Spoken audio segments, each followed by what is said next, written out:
January 2nd, 1942, 6:45 a.m., Manila. What happens when a city wakes up and discovers that food has become more dangerous than bullets and silence more frightening than explosions? On the morning of January 2nd, 1942, Manila opened its eyes to a new reality. Foreign soldiers marched through its streets, and ordinary civilians realized that survival would now depend on hiding, waiting, and enduring. At 6:45 a.m., smoke drifted over rooftops, while church bells rang without purpose. Markets stood half empty. Families closed their doors, not to keep out rain, but to keep out fear. A city once full of movement had become still, as if holding its breath. A mother whispered to her children, "Do not go outside unless you must." These words were not instructions. They were a warning. The war had arrived not as a distant battle, but as a daily presence inside homes. Food began to vanish. Rice grew scarce. Fish no longer reached the markets. People traded jewelry for sweet potatoes. Hunger did not arrive suddenly. It crept in slowly, like a shadow that grew longer each day. Civilians learned to recognize new sounds. Boots on stone meant danger. Trucks meant arrests. Silence meant uncertainty. Each night carried rumors of disappearances. Each morning brought fewer faces to the streets. Children stopped playing. Schools closed. Hospitals filled with the weak and the starving. Families gathered around weak lamps and spoke quietly, afraid that even walls could hear them. One survivor later remembered, "The city felt alive." But only with fear. These were not words of drama. They were words of memory, passed down through families who never forgot what occupation felt like. Starvation became a weapon without smoke or fire. Bodies grew thin. Eyes grew hollow. People searched garbage for food. What had once been a proud capital became a place of quiet suffering. Yet the greatest horror had not even begun.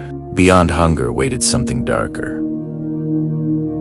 Violence was coming. The occupation would not only take food, it would take lives. The shocking truth is this: civilians in Manila faced years of fear before facing days of massacre. They were trapped between survival and silence. They were not soldiers. They were not targets of strategy. They were simply people trying to live. How did a city of families become a city of graves? And how did ordinary men, women, and children endure such suffering without weapons, without protection, and without escape? To understand this tragedy, we must go back to the moment when Manila fell into occupation, and why this city became one of the most painful symbols of civilian suffering in World War II, leading directly into the background of how hunger and terror became part of daily life. Before the war, Manila was a busy and colorful city. It was filled with schools, theaters, churches, and markets. Life revolved around families, fishing, and trade. The Philippines had been moving toward independence, and many people believed peace would continue. This hope ended in December 1941, when war reached the Pacific. Bombs struck airfields and ports. Within weeks, defending forces were overwhelmed. By January 1942, Manila was declared an open city, and occupying forces entered without resistance. Occupation changed everything. Military rule replaced civil life. Newspapers were censored. Radios were curfews controlled movement. Anyone suspected of resistance could be arrested or killed. Food shortages became severe almost immediately. Trade routes were broken. Farms were damaged. Transportation collapsed. Rice, the basic food of life, became rare. Hunger spread through every neighborhood. Families learned new ways to survive. Some planted vegetables in broken lots. Others sold furniture for food. Children searched for roots and leaves. Illness followed starvation. Hospitals lacked medicine. Doctors worked with almost nothing. Fear grew alongside hunger. People disappeared after being accused of helping resistance groups. Entire families were punished for the actions of one member. Trust between neighbors weakened. Silence became protection. Technology of war controlled daily life. Military trucks patrolled streets. Loudspeakers announced rules. Searchlights watched the night. Weapons were always visible, reminding civilians who held power. The city became divided into zones of survival. Some areas had small markets. Others had only ruins. Religious buildings became shelters. Schools became storage buildings. Life lost its shape.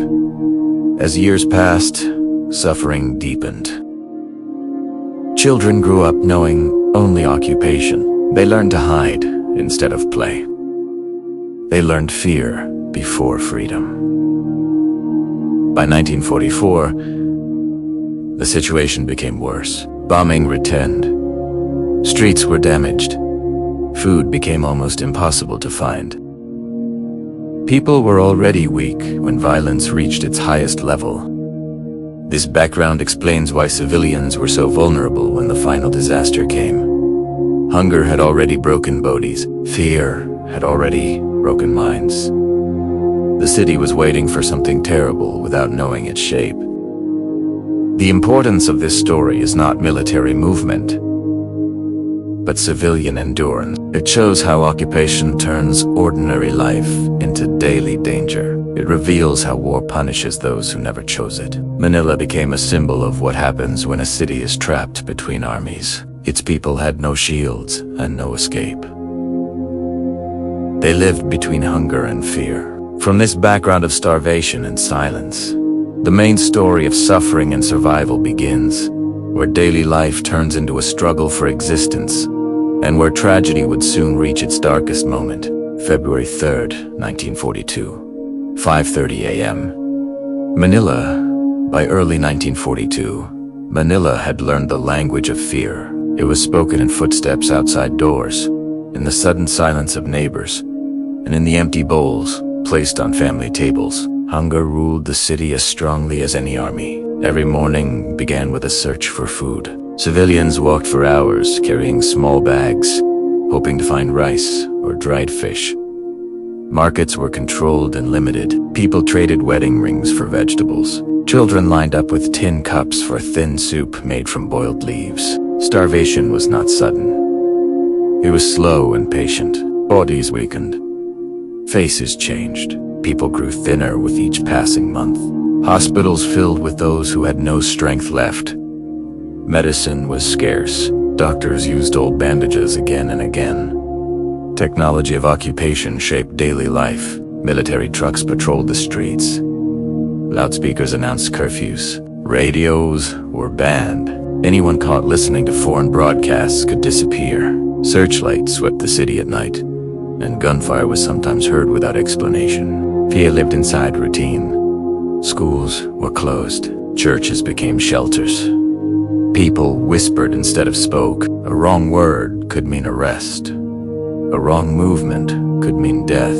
Some civilians joined resistance groups in secret. They hid messages in baskets of food. They passed information through children who looked harmless. This resistance brought hope, but also danger. Entire families could be punished for one act of defiance. Loss became normal. A neighbor taken away. A father missing. A sister who never returned from searching for food. These losses were not announced. They were felt quietly. By 1944, Manila was already broken. Hunger had weakened the people. Bombing began to return as fighting approached. Buildings collapsed. Fires spread. Civilians hid in basements and churches. The city trembled between two forces, occupation and incoming battle. In early 1945, The suffering reached its darkest point. What followed was not just war, but destruction of civilian life itself.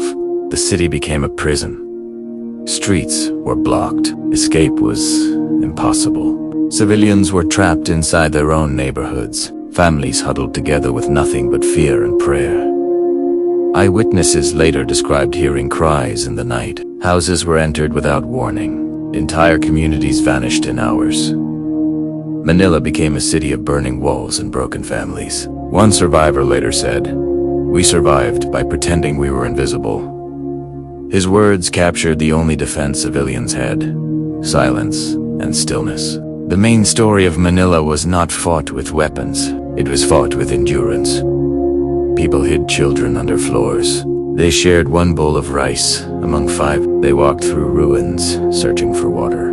The war turned homes into graves and streets into memories. But still, people lived. Still, people protected each other. Still, people tried to survive another day. This struggle led to the climax, when the city faced its greatest test, not from hunger alone, but from violence that left no room for escape. February 1945. Manila. The climax of Manila's suffering came when the fighting for the city reached its peak. Civilians who had survived years of hunger now faced days of terror. Buildings burned. Shells struck streets. Smoke covered the sky. People ran without knowing where safety existed. Churches filled with refugees. Schools became shelters. Hospitals overflowed with the wounded. Families clung to each other as explosions shook the ground. The city became divided into zones of chaos. Water stopped flowing. Food disappeared completely. Bodies lay in the streets. The smell of smoke and death mixed with dust. This was not a battle of armies alone. It was a battle that crushed civilian life. Children were separated from parents. Elders were left behind because they could not run. Survivors hid under stairs and inside walls. Technology of war showed its full power.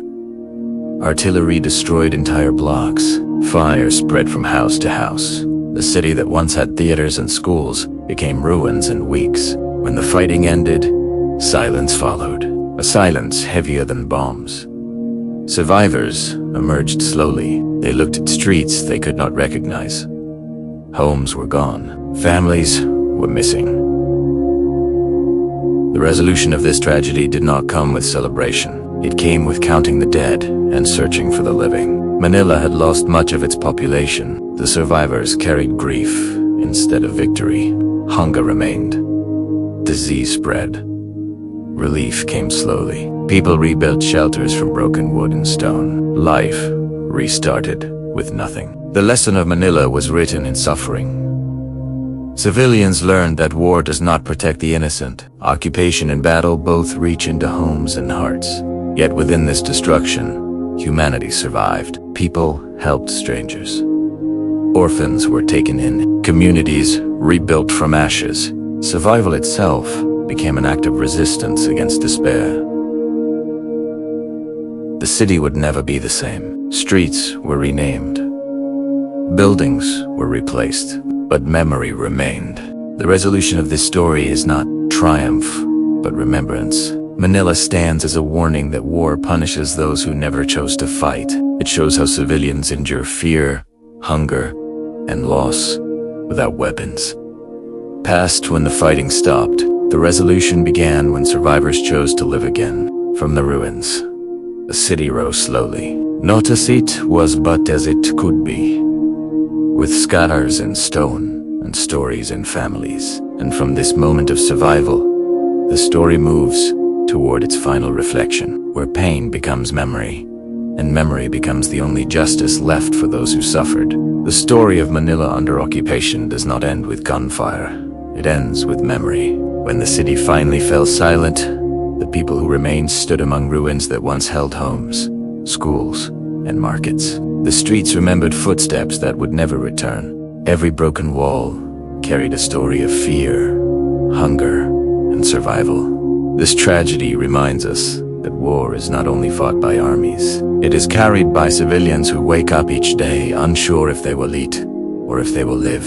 Children grew up without knowing peace. Parents learned to hide their tears behind courage. Ordinary life became an act of endurance. Manila's suffering shows how occupation transforms cities into prisons. Hunger weakened, but violence broke families. Silence became protection, yet even in darkness, people held on to humanity. They shared food when there was almost none. They protected children with their own bodies. They helped strangers because fear had taught them compassion. History often records victories and defeats, but the deeper truth lies in the lives caught between them. The civilians of Manila were not soldiers, yet they faced the cost of war every hour. Their pain was not written in strategy books, but in memories passed from one generation to another. What remains today is not anger, but warning. This story teaches that when war enters a city, innocence disappears first. It teaches that civilians always suffer the most, regardless of flags or borders. And it teaches that survival itself can become a form of quiet resistance. Manila was rebuilt with stone and concrete, but the scars of those years were carried in hearts and stories. Remembering them is not about blame. It is about respect for those who endured when they had no choice. This reflection stands for all civilians who lived through occupation, hunger, and loss. Their voices were soft, but their experience was heavy with meaning. The lesson of Manila is simple and painful. When war claims a city, it claims the lives of the innocent before anyone else. I've just said what's recorded in history. You should find out the real truth yourself. We have written the sources from which we got this story in the description of this video. And we have always been and will be supporters of the oppressed, regardless of their color, race, or country. This world and its creator are also with the oppressed. If this World War II story moved you, like this video, share your thoughts in the comments, and subscribe for more forgotten stories of civilian survival in World War II. History must be remembered so its pain is never repeated. See you in the next World War II story.